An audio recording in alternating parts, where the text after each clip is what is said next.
Hello and welcome to Coming Home with Mama T. I'm your host, Tiara, aka Mama T. And on this podcast, we explore the journey of creating the life of our desires through mastering manifestation, maintaining a positive mindset, and living luxuriously.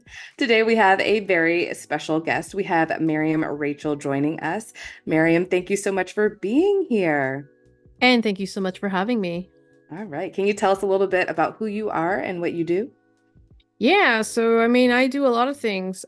So just to make a long story short, I am a writer. I'm also a tarot reader, psychic medium, and I do some astrology readings. I'm not really focused on that too much, but I've written some books. One recently called Overcoming Egoism with Using Tarot, and I'm definitely happy to explain what that is more, but I also want to say that I am a mental health advocate. I am somebody who struggled with extreme people pleasing, and I did endure a catalyst, if you will, that got me out of it. So I can certainly talk more about that if you'd like. Oh, well, first, I want to hear a little bit more about your book and what is echoism? Yeah, exactly. So basically, egoism is I guess the best way to put it is pathological people pleasing. I mean, a lot Mm, of people tend to be people pleasers here and there, but there's a difference between a little bit of people pleasing, because who doesn't want to really be approved of and liked, right? mhm. And pathological to the point that you're sacrificing yourself, you're losing yourself, you want to purposely stay out of the spotlight for others to have their needs met while you don't acknowledge the fact that you have any yourself, right? Mm, That's wow. what egoism is. And it is not anything that's diagnosable at this point. It's not, there's no diagnosis criteria for it. Unlike narcissism, which is on the opposite side of egoism, we're talking about pathological narcissism, which there is a diagnosis for that, NPD, right? Mhm. Dr. Craig Malkin was the one who introduced me to the term echoism, as he's written a lot of material on it. And when I read up on it, I'm like, oh my God, that was me. I Yeah. struggled with that. So are there any like key indicators that you would say can help someone who might think that they're struggling with echoism themselves? Yeah, I mean, basically, you're not acknowledging that you have needs. You're not acknowledging that your needs matter. You have zero boundaries. You don't know how to say no. You're sacrificing yourself. You're putting yourself, you're making yourself there to be taken advantage of because you are so desperate for people to want you and like you. Mm. That's deep. And I'm sure there are a lot of people that can definitely resonate with some feeling of any of those. I know for myself, I definitely think about my childhood and being like, yeah, I really want you to love me. I really want like Mm. whatever. And doing like, I think about, and I definitely wouldn't say it was egoism, but I remember bringing all sorts of toys to school or whatever, just in Mm. hopes that somebody would play with me at Sure. recess because nobody would put Mm. like if I didn't bring something and that was kind of like, oh, I have to bring something to the party in order for people to accept me and like play with me. So that was like something that I definitely had to work on and release. So in that regard, if someone is looking for help with shifting that, is there anything that you would recommend that they step into? Well, yeah, and I don't recommend that they get to a place where I was that forced me to shift out of it. I mean, I will talk about that in a bit, but the thing is, if you are suspecting that you're an echoist, and the thing is, you're going to basically know, not consciously unless you want to be aware, but you're going to be seething with anger, you're going to be seething with resentment, you're going to be seething with all kinds of insidious feelings because your needs are not being met. Mm, And if you're like, I got to do this for them, kind of thing, then really? Then you've got to really look into that and ask yourself, why do you have to do this for them? Why? Is this a case of choosing your battles, or is it a case where it's crossing whatever boundaries that you may not be aware of having? Right? mm, mhm. So that's the thing. If you can be self aware to see maybe your needs aren't being met, and you would know by being so resentful and hateful and everything about it, then it's time to, I'd say, talk to a therapist who can help you. I mean, that's really, I think, the first thing to do. And then that's going to open up a lot of stuff within. You're going to be forced to do shadow work, and it's going to be very uncomfortable Hmm. because nobody becomes an echoist by accident. Oh, yeah. And then can you talk a little bit about your experience? Yeah. So I was the ugly duckling, the sensitive one, the weird one, right? I Hmm. always struggled with my weight, and I always will. I would the heaviest I ever was 300 pounds, and there was a reason for that. I am not anymore, but I don't ever expect to be thin because that's just not part of my genetic makeup, and I'm totally cool with that. Yeah. But anyway, but as soon as I hit puberty, I ballooned. Okay. I do have PCO. It was undiagnosed at the time. I also have ADHD, which made me very awkward. I also struggled with acne, so I was bullied. I was scapegoated. I was the oldest in the fam. I mean, I'm the oldest in the family, so I watched my brother get away with everything while my parents were harder on me. Okay. Hmm. So, and I was also, I had really high expectations placed on me as well. So I didn't think my needs mattered. I Yeah. didn't think my needs matter. I was obsessed with the idea of people wanting to like me and approve me because nobody really did. So that is when I started putting everything that I wanted or needed aside just to make others happy. And that's when everything just snowballed. Hmm. Yeah. So that's how I became an echoist. I mean, that's pathological people pleasing because I really didn't even acknowledge what my needs were. Yeah. Mhm. That's deep. And it's interesting that this is coming up today, considering I actually have been through this like identity program recently. And in that, one of the biggest conversations was just like, can you tell yourself that you matter? Right. And so Mhm. like doing mirror work and being like, I matter, and like saying your name in the mirror and be like, and like seeing how that feels. And Mm. I even know like I notice random little things that I am like, oh, I could tweak that, or I can tweak that. This is what's niggling in the back of my head and in my belief structure that I don't necessarily have to hold on to because it doesn't align with mattering. So Mhm. this is just like perfect timing for this conversation. Oh, good. Yeah. Okay. So thank you so much for that space and energy and sharing. Um, so and I'm like, where do we want to go from now? So can you talk a little bit about utilizing tarot with that? Yeah, absolutely. So, I mean, I discovered this after I shed the egoism, though. Mhm. Okay. Okay. After. But I also used it to find extra stuff within me to see, okay, maybe there's extra things I need to work on. So, tarot is an excellent tool for self-reflection. So Hmm. there are some spreads that you can utilize to examine within as to why you may struggle with people pleasing and why you may struggle with boundary setting. So my book is about basically I write about egoism, I write about my experience with it and how I got out of it, as well as talk about all 78 tarot cards. And I talk about how each card has some aspect to do with people pleasing or people pleasing recovery. Then I talk about a couple of spreads, and then that's basically it. So I just give some tips on how to utilize tarot to do some self-reflection in that particular angle. I also want to make it clear that I'm not a therapist, I'm not a doctor, I'm not any of those. And I will never ever say that this is a substitute for therapy. I think it's a Hmm. great thing to use in conjunction with therapy, but it is not a substitute. Oh yeah, that's perfect. Thank you Mhm. for sharing that. And Mhm. if people are interested in reading your book, where can they find it? I Amazon. And eventually I'm gonna have an audiobook with it too. I just haven't got there yet, so Ooh, that's exciting. yeah, yeah. Wonderful. And then can you talk a little bit about your journey with getting into tarot? So I actually started getting into it after my daughter was born. This Mhm. was over 22 years ago now. And I actually got into astrology even more, and I even became certified as well. But I don't really practice astrology so much now. I don't really do too many astrology readings anymore like I used to. So I just started to tap into tarot. I just was gravitated. I am intuitive, so I mean everyone's born with that gift anyway, but some may have it stronger than others, right? Hmm. But it is also up to you to exercise that muscle. I mean, just think about it. It's a skill. Some people are better at it, others are not as good at it, but everyone has it. Yeah. Um, okay, so I mean, it's like, I mean, I don't usually like to use this comparison because it is so not me, but I tend to use it anyway. It's like being good at math, which Hmm. I'm not.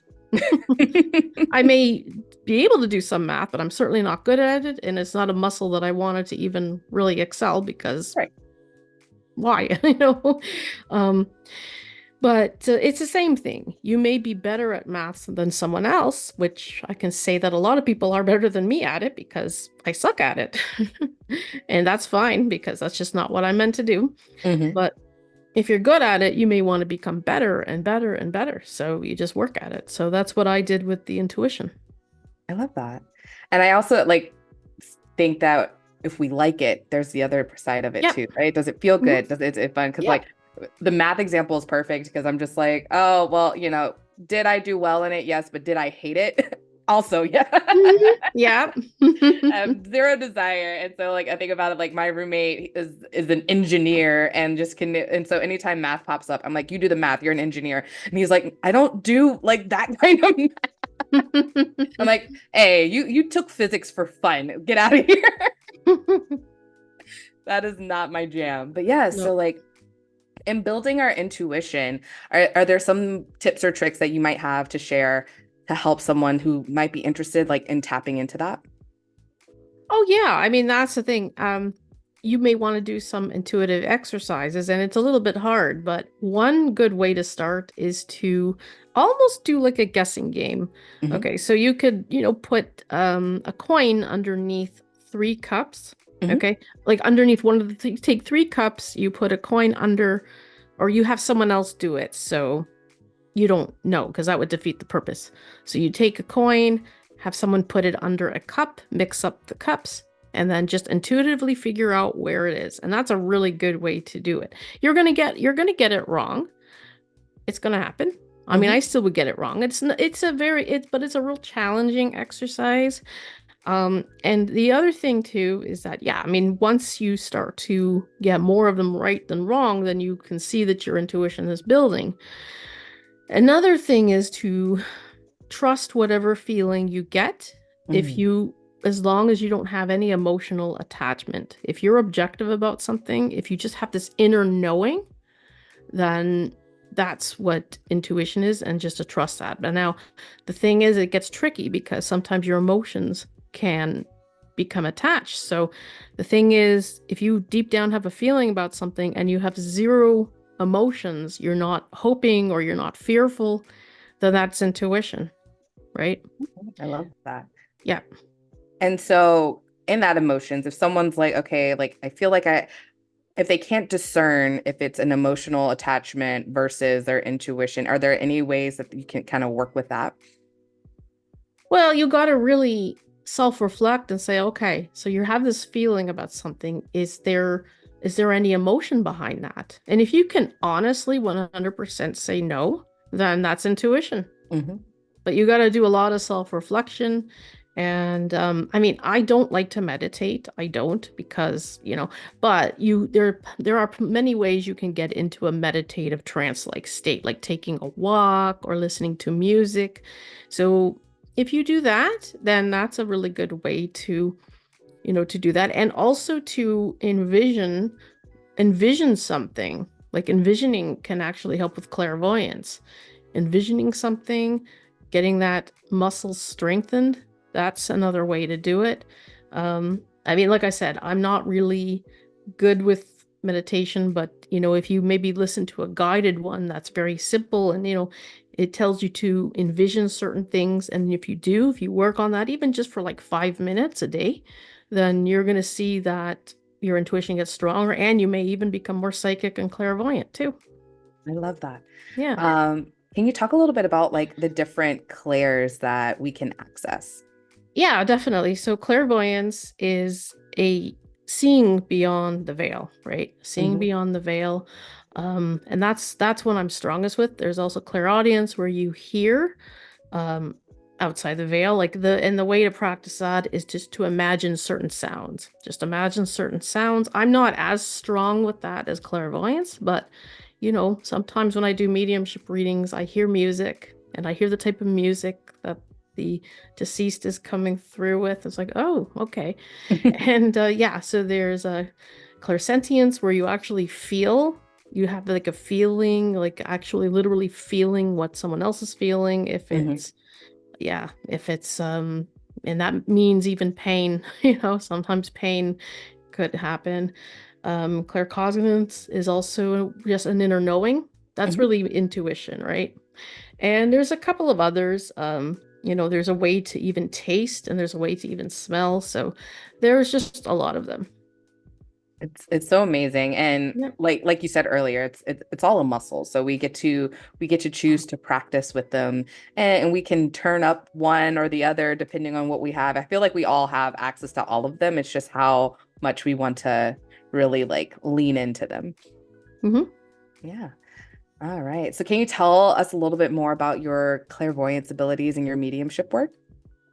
Yeah, so like I said, I've taken a long time to work on that and to practice that muscle. So basically what I do, it's not a case of where I just see spirits just popping up. I don't do that. No, no, no, because I don't let that happen. Yeah. I don't let that happen.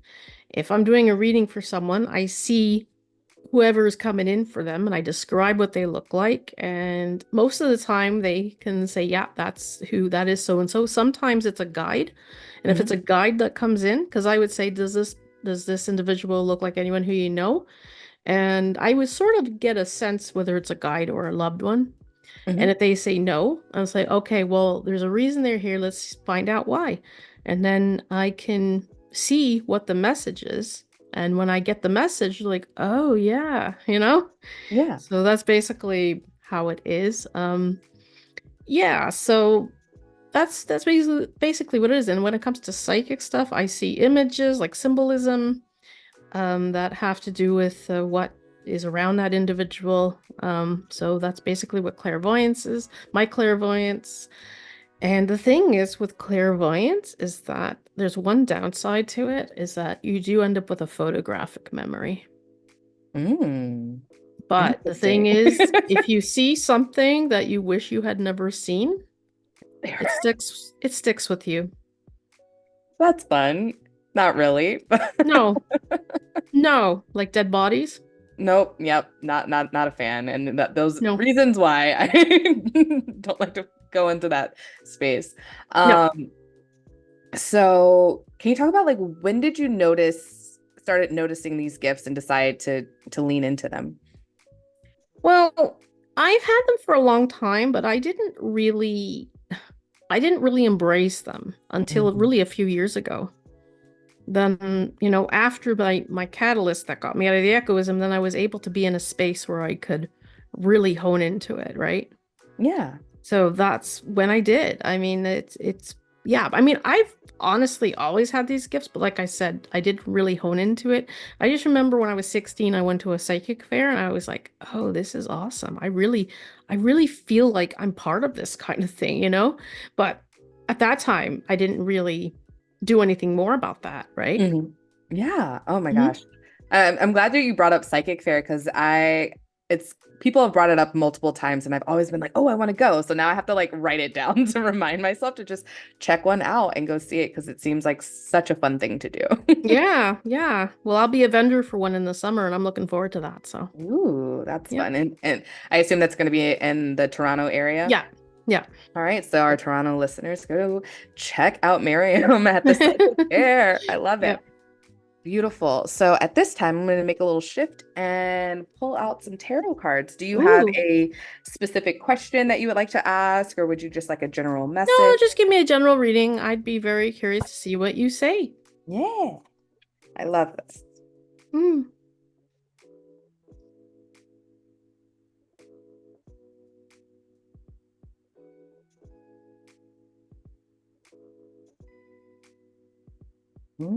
I love it. So we're pulling from the Light Seers Tarot deck. Oh, I love that one. I It's love so that deck. pretty. Yes.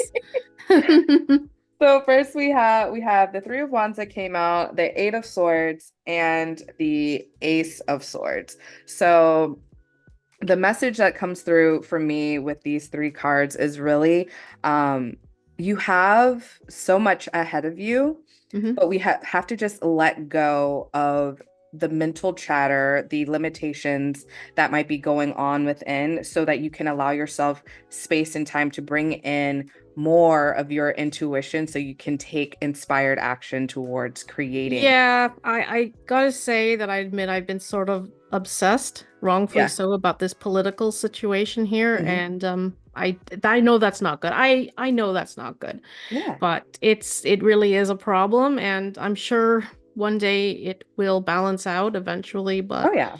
we gotta do something about it first. For sure. Yeah. So yeah, so just knowing, noticing when you're getting a little distracted and being like everything's working out for me and like move on. It'll all work itself out. I am sure. Like that's my thing with politics is always like, all right, Mm. I'm aware enough to know like what I need to do, what I need to where I need to be for me. And then I just allow everything else to be like, handle it handle itself out. And I truly believe that as we get like we raise the consciousness of the world, people get happier, people get more into leaning into what their actual gifts are, finding their own fulfillment. The government will change, if not completely disintegrate. Well, that would be nice if it did, but we just need a change. For now, Yeah, let's settle for a change and let's take it one step at a time. exactly. I Yeah, love that. yeah. Well, Miriam, thank you so much for your time, space, and energy today. Is there anything else you would like to share with our audience before we hop off? Just you matter. Your needs matter. You matter. Perfect. Yeah. Remember, you matter, friends. And where can people find you if they're looking to connect? Yeah. MiriamReadsTarot.com. I'm also on Instagram at Miriam Reads Tarot as well. I also have a podcast called The Tarot Table. So have that a listen. I'm on Spotify, Apple, Amazon Music, etc. All great stuff. So thank you, Miriam. Thank you all for listening. Remember to like, share, subscribe if you haven't already. And you can always go to www.mamateenergy.com to check out all the fun things we have going on. And with that, ta-ta for now.